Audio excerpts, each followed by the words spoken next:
Congratulations, Jason. This is just an outstanding film. I just absolutely loved it. And it's taking you into different territory from other things that we've seen. I mean, some of the other films have the dramatic, but this is like full-out thriller drama. What was it about the novel, that I guess turned you on to wanting to do it? I just fell in love with the experience of Joyce Maynard's novel. And unlike my other films, I wanted to make a movie that really brought to life the experience of reading that book. The start-to-finish experience of being overwhelmed and falling in love and crying. And yeah, I wanted to make a cinematic experience that mirrored what it felt like to read that book for the first time. So when you were reading it, I don't know how long ago you read it, but do you, when you read a book and you transform it into film, do you kind of think like, ooh, I'd love to cast so-and-so in this role? How did you come up with Josh and Kate? You can't help but read this book and think about Josh and Kate. You need two actors who are strong and know how to be vulnerable without using too much language. I think if you look at my other films, they're verbose and people are talking all the time. This is a movie about glances. This is a movie about subtle touches. This is a movie about two broken people who need each other to heal. Yeah, and Josh is just, oh my God, he's so outstanding in this. And, he plays an ex-con, as a guy who jumps out of a window and he was in jail. But you feel sorry for him. You're rooting for him. I was, anyway, right? I want to know how hard the balance was for you to kind of make him sympathetic, but yet, try to keep it, remembering that he is a criminal. What he's doing, he's holding these people against their will. This is a movie that is about the complexity of desire. And it's about two people who make inexplicable decisions that cannot be explained in just a few moments. That we meet them at the beginning and we feel an urge to go with them and see if we can understand who they are as people and why they need each other. And it's, again, the reason why I needed actors as good as Josh Brolin and Kate Winslet, who can play into that subtlety.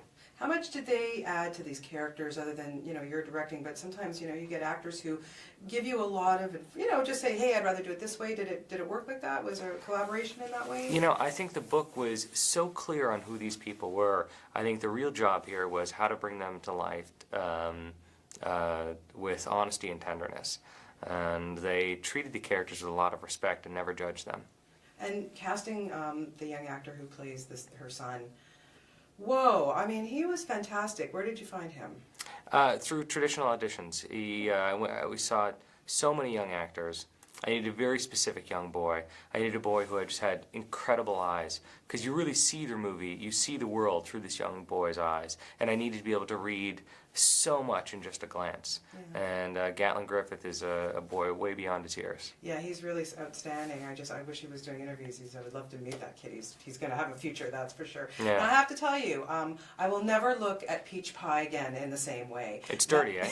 It really is very sexy. Mm-hmm. Yeah, why Peach?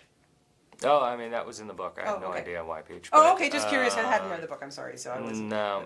Yeah, but what is it about it? Because that whole scene was absolutely fantastic. No, the Peach Pie scene is the dirtiest sex scene I've ever shot. I think so. Mm-hmm. Yeah, I think you need to explore more pies in more films. I think I've done enough food shooting. I've done enough food shooting to do Marie Callender commercials for the rest of my life.